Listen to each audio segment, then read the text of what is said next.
When America's Got Talent first launched in 2006, it had an eclectic lineup of judges, including Piers Morgan, David Hasselhoff, and Brandy Norwood. Season 8 shook up the panel considerably, anchored around now mainstay Howie Mandel, as well as Howard Stern, Mel B, and a new fourth judging position. The new person who joined left before season 14, then came right back to the show a season later and has stuck around for the past 3 seasons, including the current one, hosting with Mandel, Simon Cowell, and Sofia Vergara. That host, Heidi Klum. And just like her returning to America's Got Talent, we're returning to the Doom Room. I'm Alex. Wow. It's like we're back in the womb, boom, boom, we're in the Doom Room. I'm Justin. I'm Pete. And we are going to be talking about Doom Patrol Season 4. Yeah, what's up? It's the idea that someone will have seamlessly just listened to a previous episode where you say that stuff. For me and Pete, it's like coming out of a fog into a strange world. I mean, just to mention it. So we're going to be talking about Season 4, Episode 1 of Doom Patrol. So if you haven't watched it at HBO Max, check it out. I know 2 episodes dropped. We'll have 2 episodes of the podcast up for you. Don't even worry about it. All good. Good to go. Yeah, fingers crossed. Good to go. But I guarantee it, but good to go. But for us, we actually definitely won. So we taped all 3 previous seasons of Doom Patrol late by broadcast terms, but also earlier this year, I think we taped all of them over the course of January and February and then rolled them out weekly. So they did, completely coincidentally, we finished up season 3 earlier this week by posting time, but damned if I remember what we talked about with the season 3 finale at this point. No idea. But regardless, it was nice to get back into it. It was nice to watch the show. Spoiler warning here, because we're definitely going to jump into it and talk about everything.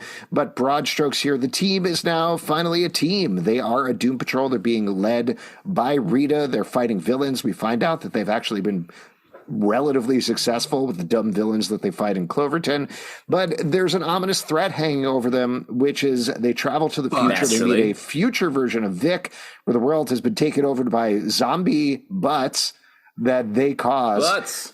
And due to meeting their own ghosts, they find out that, maybe they shouldn't be a team. Maybe they shouldn't do this. Maybe they're not doing the right thing. So, as usual with the Doom Patrol, they end up in a very conflicted place by the end of the episode. The last little teaser there, we find out, thanks to returning Willoughby, there's an even bigger threat on the horizon in the form of a Mortis. A Mortis will rise. We can talk about that more towards the end. But let's talk about it first overall. What did you think about the season 4 premiere? How'd you feel about being back in Doom Patrol, whether it has been earlier this week as you're listening to the podcast, or if it's been a couple of months or maybe well over a year at this point? Well, I got to say, I mean, they did have one runaway butt that they kind of teased we've all been last season. So it was nice to see that we're picking up loose butts. You know what I mean? So it's good that we're starting with that, getting the butts out of the way, and then hopefully moving past the butts. But who knows how long it takes to get rid of a zombie apocalypse butt infestation there. Yeah, they definitely seem to be a little behind right now. Nice, oh boy. Good. Come on. I know. I don't want to be anal about it, but I think it's harder to good crap. Apocalypse? Yeah. Oh, come on, man. We got to get the stuff out of the way at the beginning here because we got to move on. Ass bazooka. Yeah. Nice. That's sort of what we were doing in some ways. I've missed this show. What I love about this show is it makes their personal challenges as individuals and as a team are the supervillain of the show. And because their real hurdles, the real impediments are just themselves, the other villains and the other things they have to deal with can be insane. Can be like Codpiece, who has a wiener gun. Wiener gun.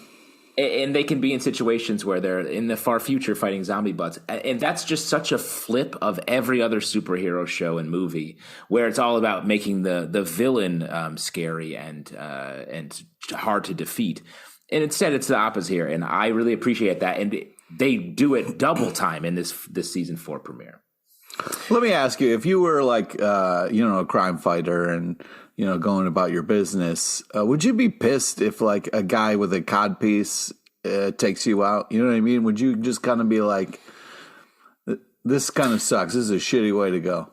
Well, it's hands-free, so I think that's an advantage. It lets him have more time for, obviously, posing, which he does a lot, but answering a phone call or signaling to another villain on the other way, like, go get him this way.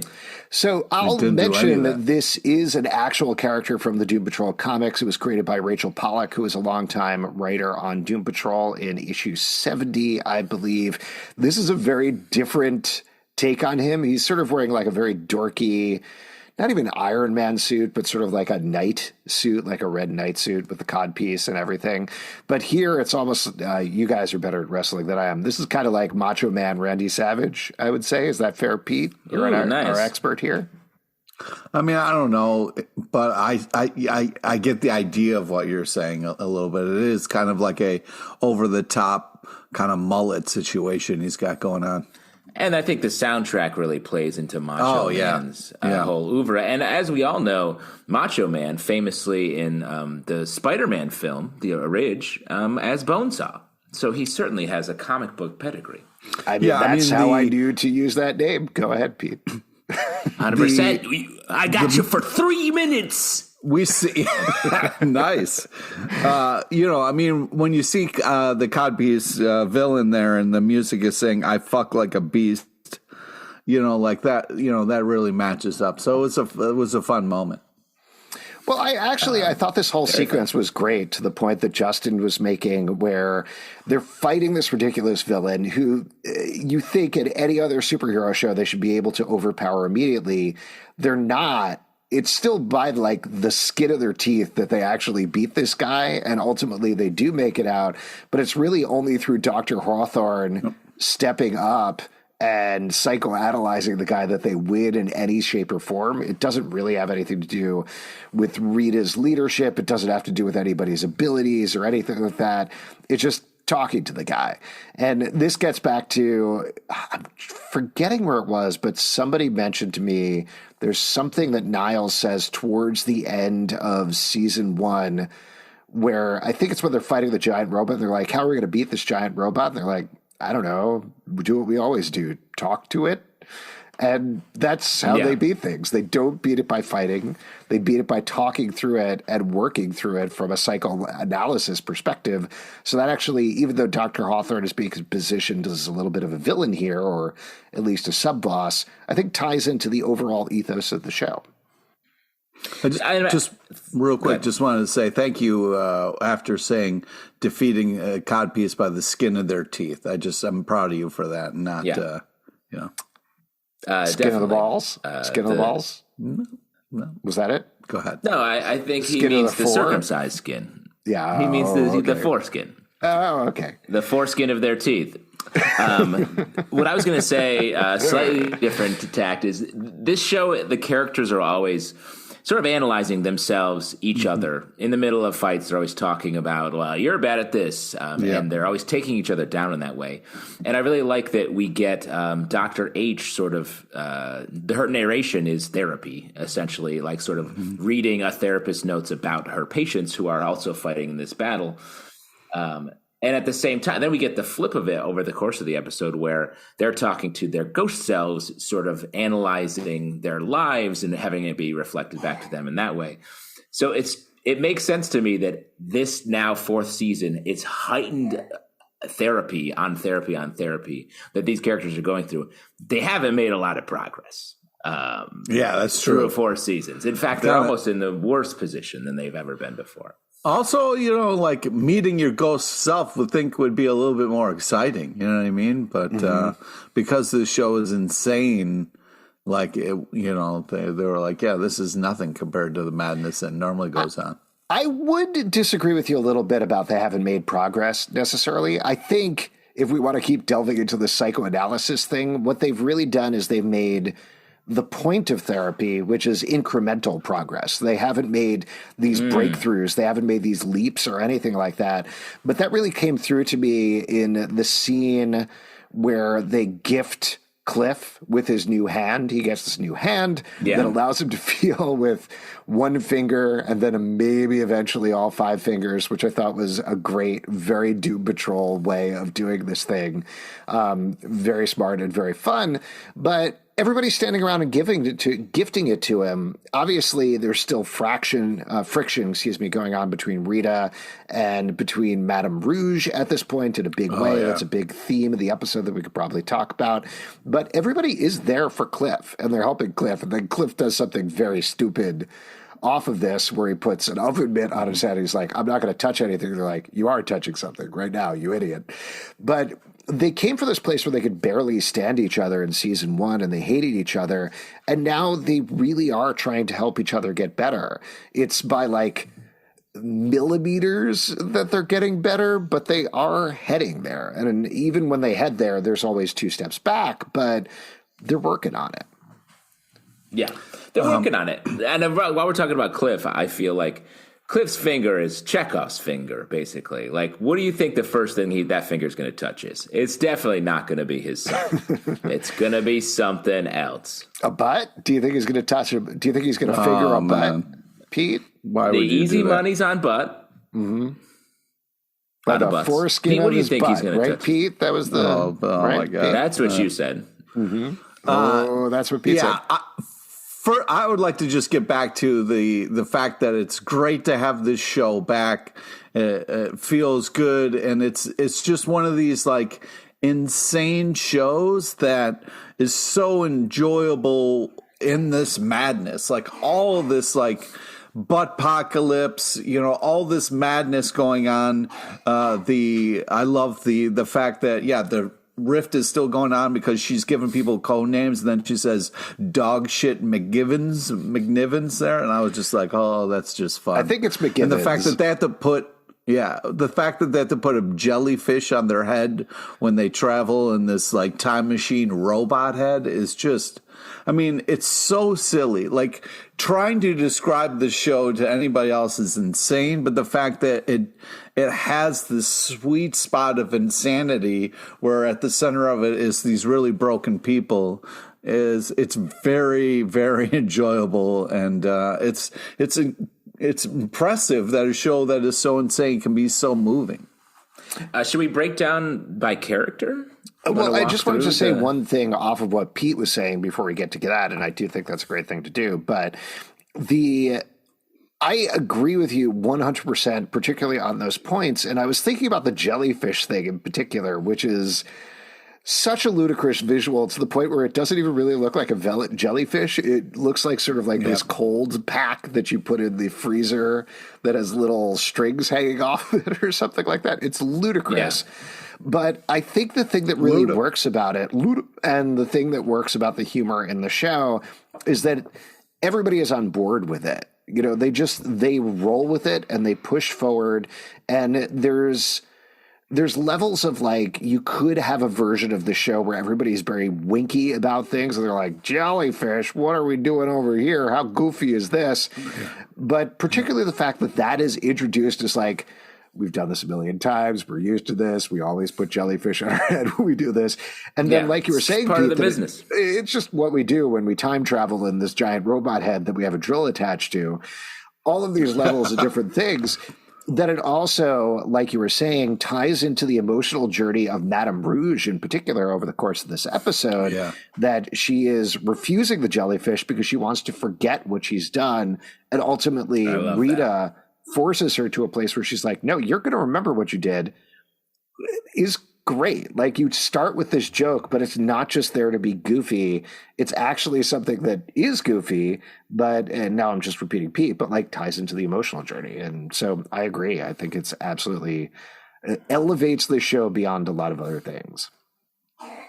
Why don't we talk about the characters 100%. Like Justin was saying? Since I mentioned Madame Rouge, let's talk about her arc and her turn as Dogshit McGivens here. This is a very different Madame Rouge who seems a little back on her heels in this episode. She's not as making moves as much. She's just trying to accommodate Rita, which I thought was a very interesting place to put her. Well, I like that she's both full of regret an actual remorse, which is, I think, very rare for any character on TV, like a villain or hero or whatever. While at the same time, she's pissed. She's mad, and she doesn't like being treated like actual dog shit. So that puts her in a very fun place, and she's the one who is a little bit more of a professional. Like, she doesn't step on her own. She doesn't get in her own way over the course of the story here. Yeah, I agree. I like the fact that there is a sweetness to the fact that she is willing to eat shit when it comes to, her role and her level. And I think it's interesting that the fact that she's willing to do all this to be a part of this team.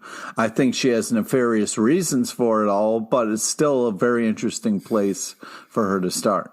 See, I wouldn't say it's nefarious. I think it's selfish. Sure, she needs to make amends and she wants to forget the things she's done. Yeah, but she's planning shit. You know what I mean? Like, she's gonna, when we talk to the future people, they're like, yeah, you just leave. Like, she's out. She's got other things on her agenda. See, I think they're setting her up to actually be someone that rises up and perhaps sacrifices themselves at some point over the course of the season for the greater good of this team. Well, that would be very nice, and I think that's very sweet, but I don't know if that's I agree with you. I think particularly the way that we see her, there's a scene about halfway through, I think, where she is in regular time, the present, whatever you want to call that, for the Doom Patrol. I mean, let's just say 60% through. I don't know if it was half, Yeah, exactly. I would say more like 65, 63, something like that, but we're splitting hairs at this point. Right. We're just splitting hairs. Timekeeper over here. We're really splitting the foreskin of what we're talking about, right, Pete? That's what you wanted me to say here, right, Pete? Okay. That's the metaphor we speak in. That's Pete wanted to talk about this. He wrote us a very long email before we taped this. He's like, hey, guys, I want you to mention foreskins as much as possible in this episode. And I was like, he called it a visual metaphor and had pictures. I don't know where he got those pictures, but they were unsettling at best. Everybody knows you're lying. Yeah. I don't care enough to email you guys. All right, fair enough. Got us in your trap. There's a thing halfway through, speaking of email, where, not at all, speaking of the internet, I don't know. Madame Rouge is Googling a bunch of names of people that she disappeared when she was back at the Bureau of Normalcy. And the way that Michelle Gomez plays it, it was very clear to me, at least, that she is regretful and she's upset that she can't find these people and she can't figure out what happened to them and that there isn't any way of making it right. Weird little note there. She has a time machine, so she might be able to do something about it.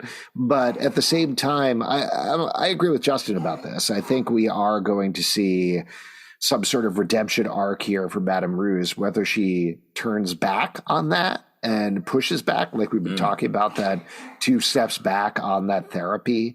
I think we'll probably see a little bit of that as well. But she's one of the good guys now. She's part of the team. It was hard because that really pulled me out, because Google doesn't be like, sorry, that person doesn't exist anymore. They give you there's 80 million people with the same name. So it's like you punch in a name, you're going to get results. It's just crazy that it was That's interesting, Pete, because Google is pretty friendly with me too. Did you do something to offend Google that Google doesn't want to give you like real results like that? Well, I'm just saying I felt like that wasn't very realistic, and it kind of pulled me out of an insane show. I know that's weird to say, but I was just like, Google wouldn't just be like, they don't exist anymore, no results. That's not how Google works. It would just. I think you need to change your relationship with Google, because it sounds like you're not getting along. You should really try Yahoo Answers. That's my favorite site. Great. I also really like Quora. That gives me a lot of good answers about stuff. I post all of my questions. Before we make jokes about Ask Jeeves, let's get out of this bit, please. Oh boy, joke police over here. Ask Pete over here. So all the stuff with Madame Rouge I thought was really interesting and good, and Michelle Gomez plays it really well. Turning over to Rita, the other half of that. Rita's great. And I also really like Rita's journey here. I love her stepping up. Her new uniform is great. And just the whole idea that, like, at least for this team, she can't shape them up as a superhero team. She needs to find another way to step up and be the leader that she really has become. I think is a really interesting path for her to follow over the course of the season. Yeah, it's just really hard though because it's she's working her ass off and no one cares. You know what I mean? So it's hard to watch and to kind of see her struggling so much to kind of like be the team leader. Well, and you see that she still has the same sort of weaknesses. Like when Madame Rouge decides to stay later in the episode, her face falls. Like the one thing that takes her all the way back to the very beginning of her training. Because in their fights, like you see her being real Elastigirl. Like she's she can do it. But she still has she falls apart. That's her whole thing. And it feels like she makes great progress, but there's still those little things that catch her. And Madame Rouge is a big one because of everything that we learned about last season.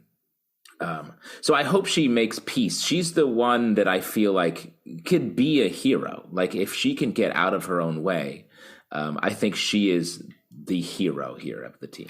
Well, but on the opposite end of the spectrum, she's the one that pretty consistently we've seen has had the biggest slides backwards because she always gets close to, this is my destiny. I'm going to be an actor on the stage again. And then that totally messes it up. Or in this case, I'm going to be the leader of this superhero team. And she doesn't really mess it up. It's just sort of everybody gets kind of bummed out by the end of the episode. But I don't know. I want to see her. I want this to be the time that she's like, no, this is what I want to do. I didn't do it right, but I'm going to try it from a different direction rather than this is what I want to do. It didn't work, giving up 100% and starting from ground zero again. So I hope so. I'll throw one other thing out at you guys. I think this is just based on April Bowlby and Michelle Gomez just having good chemistry on the show. Did you get a little bit of romantic sparks between them this episode at all? Did you get that? Interesting. I did not, but sparks. No. And maybe that's sort of. I feel like you're putting that on that a little bit. You know what I mean? There. I'm not convinced. You're just like, every time they're on screen together, you're just kind of like, oh my God, what if? Well, wouldn't it be just couldn't that one? Oh, man. I just feel like they're the characters with heat between them, however you want to define that, or in whatever direction that might go. Per Alex, who's like, they should kiss, which he says. I'm straight up like say sweating, that about man. everybody. I'm sweating.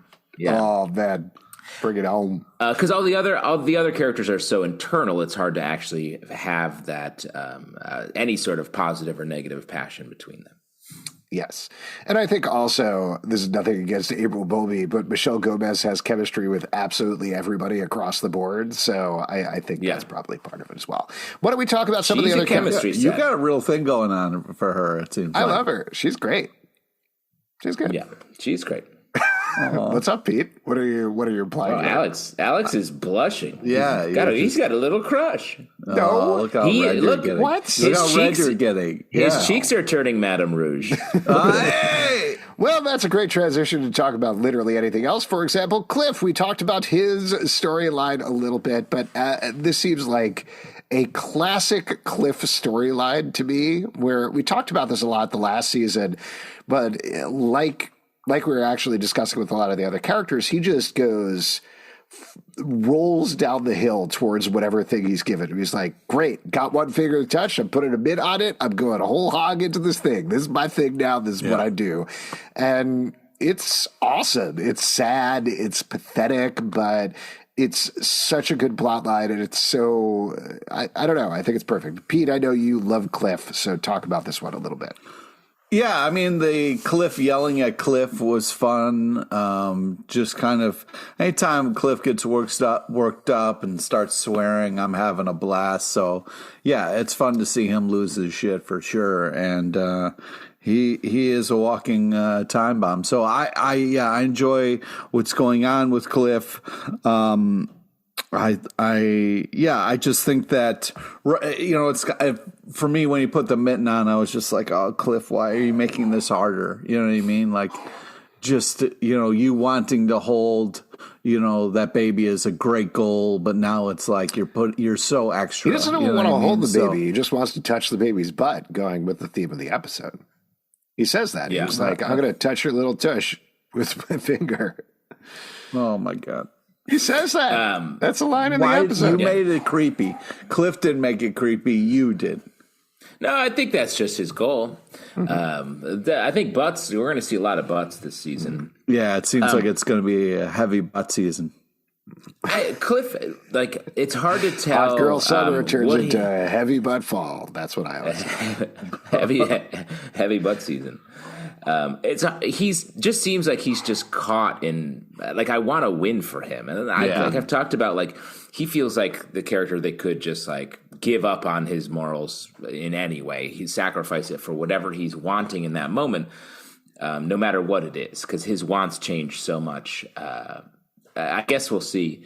I think whatever he touches with his sensitive finger is going to be very funny and interesting at some point. Well, I'll throw out there, just based on that, I think this is to the credit of the show, and it sounds like you guys felt the same way, but that they can get us to a place where we're looking at a robot guy who has no expressions on his face, refusing to touch a cotton ball and being like, touch the cotton ball, what are you doing? And then it's so frustrating, and that is the place that they get us to. Like I said, that's a real credit to the show, and it's credit to the writing and the acting that it makes us feel so much about something that should be so relatively low stakes. You know? Yeah. That's all. Yeah. But Cliff stuff's great. Very excited about that. Why don't we talk about Vic, a.k.a. No Longer Cyborg? Oh, man. Because there's two of him in this episode. We get to see not only Vic, who's trying to figure out what he can do now that he no longer has implants, but also old man Vic, in the future, the one remaining member of the Doom Patrol, probably, who is navigating a world of zombie butts. Pete, you're bursting at the seams here. Take it away. Yeah. The moment where Vic looks at future Vic and is like, oh my God, is that tech on your face? And he like just takes it off and there's no tech.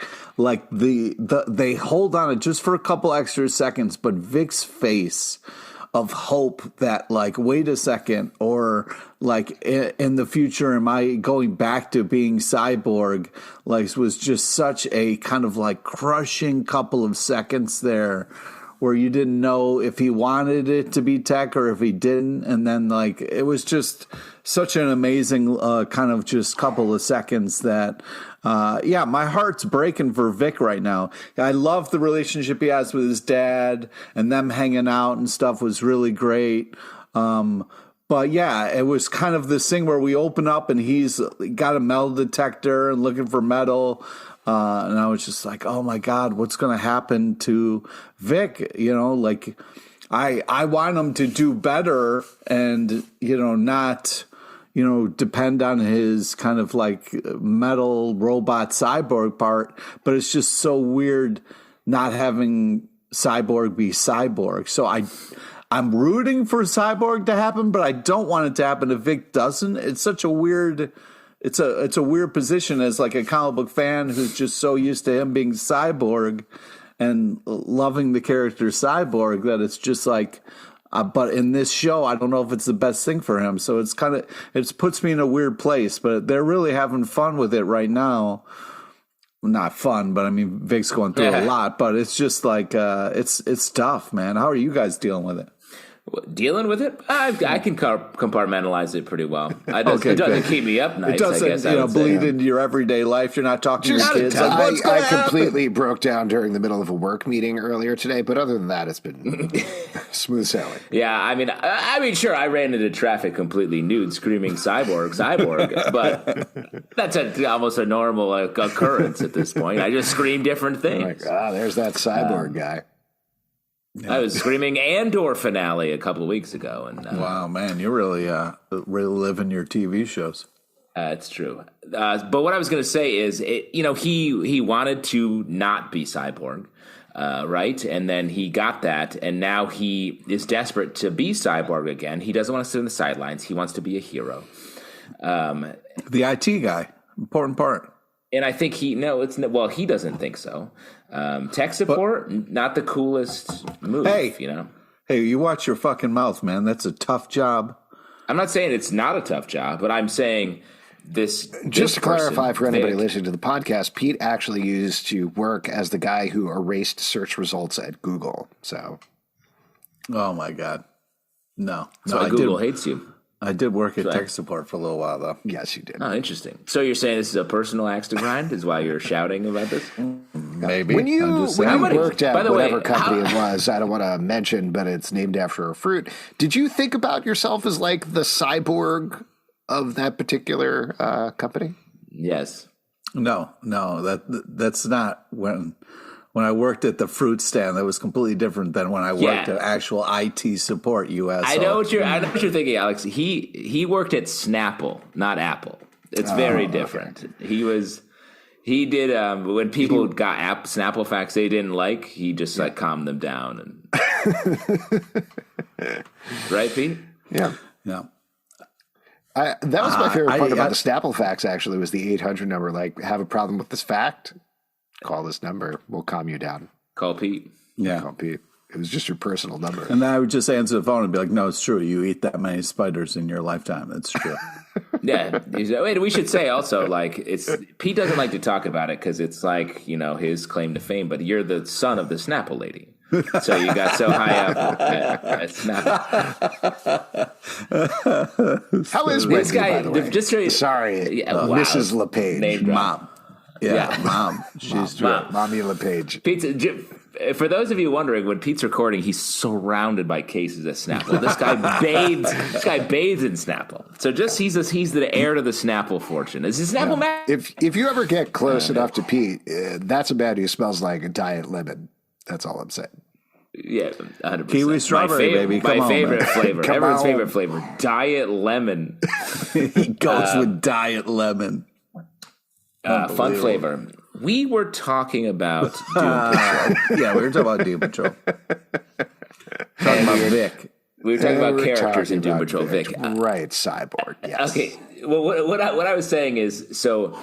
And when he saw it feels like this is an emotional story, but I think he's actually being quite logical. He sees his future self, who's failing and sort of morally compromised, who didn't make a play to become a hero again or get the cyborg implants back. So I think he makes the conscious choice. I have to do this now. Otherwise, it's more likely the world's going to end. So I appreciate his move. I'm curious if it will be a defining moment because of the message that old Vic.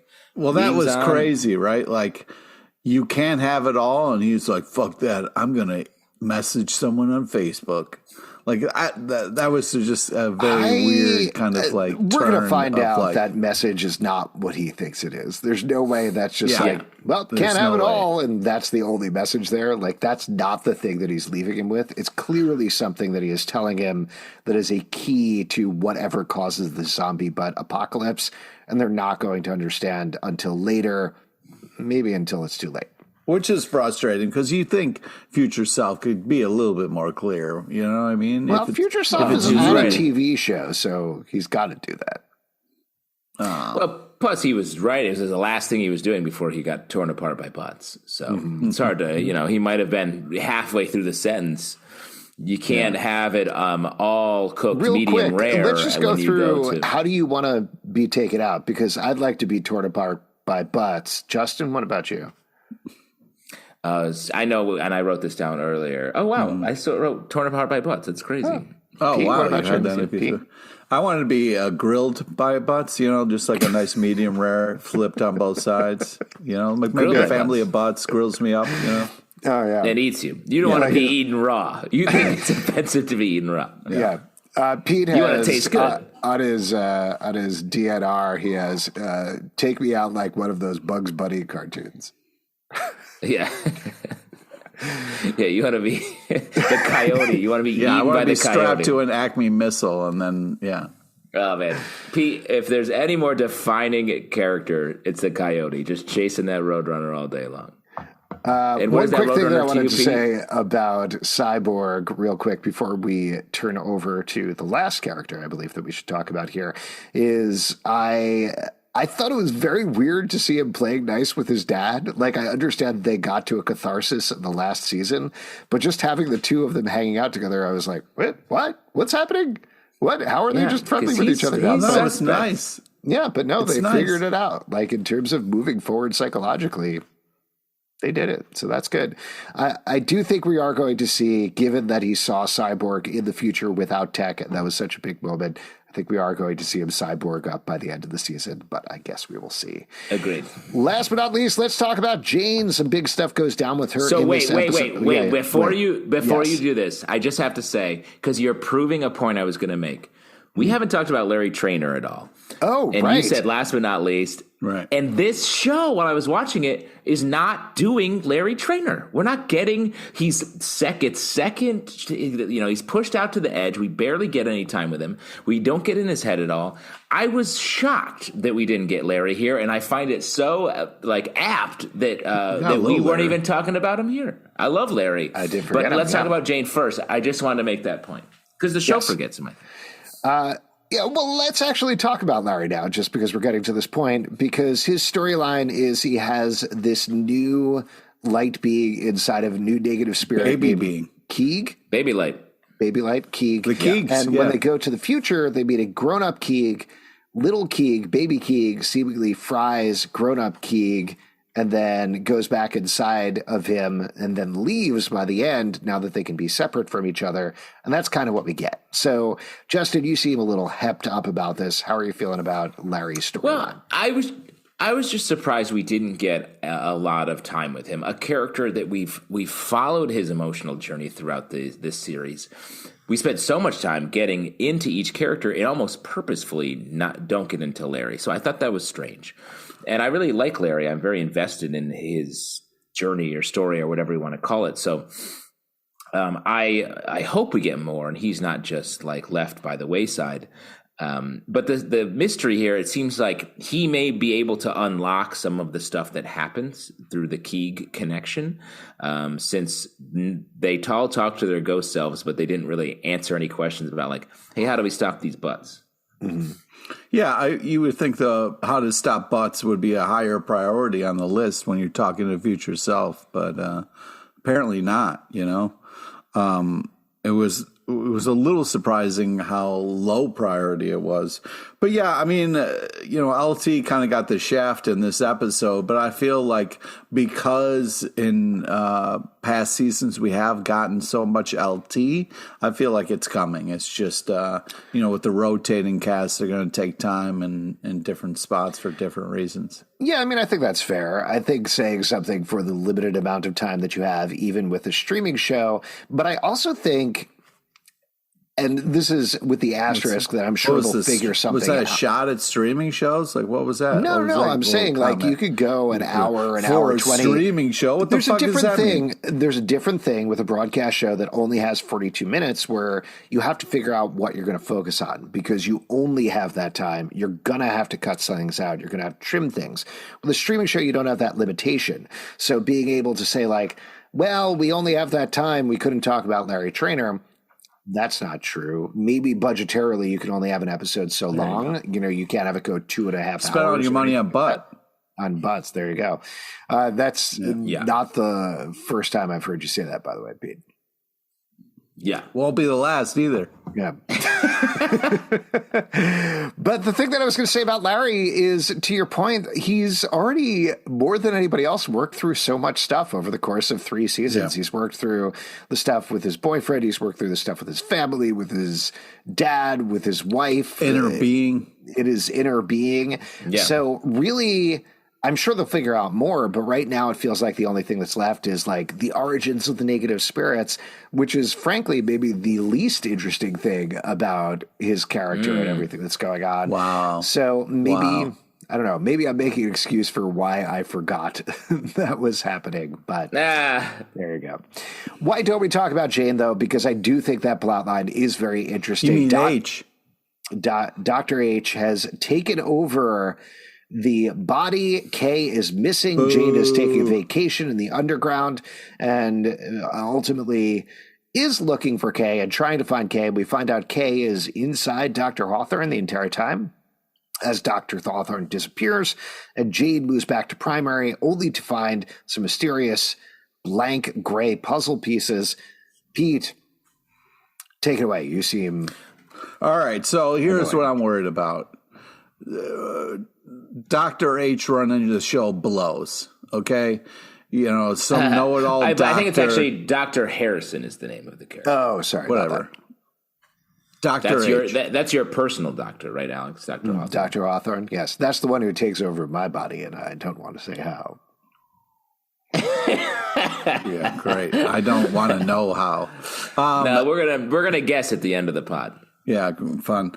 Anyways, I'm a little worried about this aspect of the show moving forward because the underground and the battle for control and all those amazing different characters are so fun. And if we're stuck with Dr. H and then Jane, and that's it. That blows. That's underusage of amazing characters that this show worked really hard to put into place. So I was upset we didn't get to see other characters. We didn't get to see a lot of the madness that is going on right now because there is a real fight in the underground. And I was just I'm going to just throw something out there, and this is not to blow up your spot, but before we were you're going to blow up my spot. Before we taped the podcast, you were upset because we interviewed Stephanie Chikowski, who plays Hammerhead, a couple of months back, right when they were beginning to film this season, and she wasn't sure necessarily whether she was going to come back or not. So now you've watched one episode, and you're very worried that the underground isn't going to come back in any way. Is that what's going on, Pete? No, what's going on is exactly what I said. They have a lot of rich things going on with that character. And, like a lack of LT or lack of other things, I'm a little worried that we're not going to get that fun underground. I mean, there's a nun with a chainsaw, for Christ's sakes. Yeah, here's what I will say is I have no knowledge of it other than, again, we talked to Stephanie very early into when they were filming the season. Go back and listen to the interview. It was a great interview. She was awesome to talk to. It's in the podcast feed. But this actually seems to be a new mystery with Kay and Jane. Why does Kay want Jane to leave her alone? What's going on with these puzzle pieces that exist in the real world? How do they connect to, you guys love it when I say this, Puzzle Daddy, I believe. Like, you like that name? Oh, God, I forgot how much I hate that. That is the character. How does it connect to him? What's going on there? And I think in order to explore that, we have to explore some of the other personalities somehow. They're not going to go away. They're not going to be pushed to the background. That is core to the character of both Jane and Kay. And I'm sure we will see that in some fashion this season. Whether we will see Hammerhead specifically, I don't know, but I'm sure we'll see more of them. We're fucking better. I bet we'll see all of the underground again at some point, even if it's just as a send-off to say goodbye. Because the underground was such an important part of the show. And I like this mystery. I like Jane not being sort of at the surface at the beginning and then coming to the surface as the mystery sort of deepens of where's Kay and what does it mean, what's happening with them. It feels like Dr. H being sort of analyzing everyone actually is maybe the more valuable thing to have happening here. But we move away from that quickly, and it's just back to people banging into each other. I am curious about this storyline in particular because it definitely seems a new iteration, but it's hitting very familiar beats with Jane in terms of the puzzle pieces, in terms of Kay running away and looking for Kay and the jockeying for control with these different personalities. So I trust this show, but how are they going to shake it up? How are they going to make it different over the course of the season so it doesn't feel like the same thing? I'm curious to check it out. I wonder what's going to happen.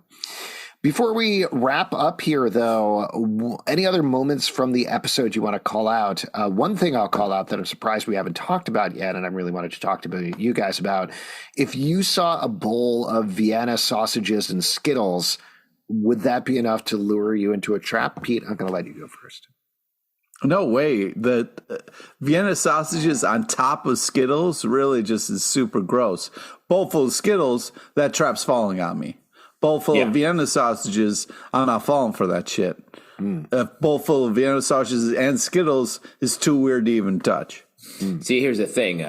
Any salted meat's going to lure me in. Skittles, not my thing. So I would meticulously separate the piles, and then Pete and I would both be trapped underneath there.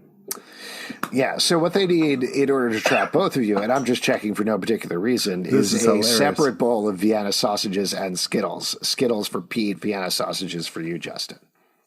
Oh, basically, man. And you could make them in the same cage or two separate cages. Okay, all right, good to know. I'm going to write that down over here, and good to know. Thanks. Thank you, guys. And to lure you, Alex, it would be just a cage building device, almost like a coyote style Acme thing. Right. That you'd be lured to build a trap. Here's what you got to do: is you got to lure you guys in with a bowl of Vienna sausages and Skittles, trap you in a cage, and then I'll come over and be like, hamada, hamada, hamada, and then a bigger cage falls down and traps me. Wow. That'd be funny if you were in a separate cage, but you were also trapped. Yeah. Good times. Then we could still podcast. Any other moments from the episode you want to call out? Anything in particular? We could probably talk about the end here. Very fun stuff with the bunny and Willoughby and the council. That was very enjoyable. Oh, yeah. I'll mention, this is going to drive Pete insane, but if you don't know this already from I believe the first season, so we get this tease that Immortus will rise. Niles Calder was the leader of the Immortus Initiative, which they mentioned very briefly, I think, in the first season, whose goal was to become immortal. However, I think more likely this is referring to a Doom Patrol villain from the comics who is named General Immortus, who has the same goal to be immortal per his name. He's the forever soldier. Yeah, but I guess we'll see what happens. Maybe Niles Calder is coming back. That would be fun, right? We would all three love that. Right, Pete? Yep. Yeah, I'm sorry, I was just kind of scrolling through my notes there for different stuff that I wanted to talk about. I just would be so, and this is a little bit of tangent, but I would just be so mad if I went to talk to my future self and my future self was just like, bro, you don't even want to know, bro. And that would kind of like really shut me down because I'd be like, it's me. So I would know if I would want to know or not. And here I am asking you. So that seems like enough, open the fuck up. You know what I mean? So I don't know, man. I found it especially devastating as you're talking about the ghosts, the scene of the ghosts laughing at their living self, the idea that their living selves would ever prevent the apocalypse. Yeah, that was such an indictment of their own self-confidence, which I thought was upsetting and a well done scene. Well, the thing that I thought was really interesting about that, not to delve into that scene too much, but I thought a very classic Doom Patrol joke setup, where they're like, well, we're going to do this thing, right? And be serious superheroes, and then all laughing hysterically or making fun of it. They've used that joke a ton throughout all 4 seasons now, but it works every time. But also, like you're saying, Justin, it kind of pointed to this idea that this Ghost Doom Patrol of the future has not grown at all, has not changed at all. They are exactly, literally in stasis as ghosts. But we as viewers are watching the current Doom Patrol, which may eventually become them, hoping that they are going to change in some way. So I don't know what necessarily that means or how you separate all that out. But the way that I viewed it is you have these 2 divergent paths for the Doom Patrol. One, this Ghost Doom Patrol of the future that is always going to be trapped this way. They have not progressed. They are stuck in the same place, essentially, as they were from season 1. And then we have the Doom Patrol that we're actually watching that does, maybe they will never grow. Maybe they will never change. But the point is we as viewers are hoping that, and we're cheering them on, and they do want to change. So they have the possibility there. Do those ghosts have to be having sex? Shouldn't they be having sex? They talked about that. They talked about the sex because Cliff just likes to watch. Yeah, he watches. Yeah. He doesn't like to watch, but that's what he's doing. Yeah, I do wonder if he's able to touch the sex ghost with his pointy, touchy finger. Touch the little tushies. Dude, there's a mitten on it. He's got a mitten on it. His ghost finger. Yeah. I feel like one part where I was very happy was at the end there where, it's nice to see that, is it a guinea pig? Is it a hamster? I don't want to, would you guys say it's a hamster, guinea pig? Which one was it? It sort of looked bunny-esque. Yeah, it looked like a bunny to me.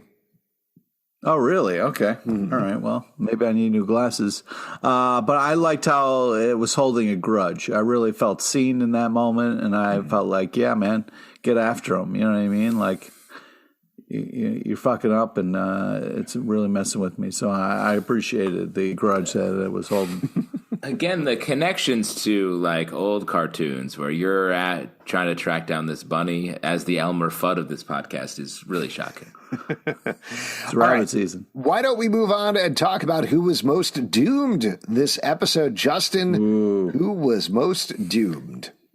Who do I think is most doomed? I mean, this is a common refrain for me, but I think it's Cliff. He continues to be the one who just makes the most obvious mistakes. He doesn't seem to have any sort of deeper thinking going on, so he's the character I worry about the most. Pete, what about you? Who do you think is most doomed this episode? Well, I'm not going to repeat that again because I think it was weird that Justin repeated your question again. But I think Rita is most doomed, unfortunately, because she's. I'm a little worried about her leadership skills and her grudges, and what's important for the team. So I believe in Rita. She's a force to be reckoned with, and I think she's got great powers. I'm just a little worried about all the juggling she's doing. She's spreading herself a little thin, and I think that's really, it's taking its effect on her, and I'm a little concerned. But I still believe she can turn it around. I'm going to say Vic is most doomed this episode. Obviously, the future Vic is definitely doomed. He is eaten by carnivorous butts. But I think the current Vic is but he going went to out on his own terms. He was good with it. I don't know. He was giving like two thumbs like, up right there. At he the was end. like, "Hey, man, love getting eaten by butts." That's the tune of "Love This Chicken" from Popeyes, right? This song. Yeah. Anyway, nice. I think Vic is the most doomed because he's going to end up in a situation where either he's going to be that eaten by carnivorous butts far in the future, all alone talking to ghosts, or more likely he's going to be put in a position where he's going to be forced to put his cybernetic implants back in. And as much as I think he secretly deep down wants that, he's still going to punish himself for that. So whatever direction you go in, I think things are not looking good, particularly good for Vic this season. And if you'd like to support our podcast, patreon.com/Comic Book Club. Also, we do a live show every Tuesday night at 7 p.m. to Crowdcast and YouTube. Come hang out. We would love to talk to you about Doom Patrol, Apple, Spotify, Stitcher, or the app of your choice to subscribe, listen, and follow the show at Comic Book Live on Twitter, comicbookclublive.com for this podcast, and many more. And before we go, as usual, we're going to end with a Pete of advice from Pete LePage. Oh, right. Yeah, the part. Well, you have it. Yeah, no, I got it. Bad. Listen, sometimes you have to accept. No, I was just going to say, like, the idea is at the tip of your foreskin. Go ahead. Oh my God! I wish you wouldn't have said that. I should have just kept talking. I just sometimes in life you have to accept your fate. And whether that's getting eaten alive by butts at the butt apocalypse or taking a butt bazooka, either way, it's important that you try to accept your fate. You can fight it. You can fight against it and, fight your best fight. But, accepting your fate is, it's a bold move. Beautiful. Wow. May the foreskin be with you. Oh, man.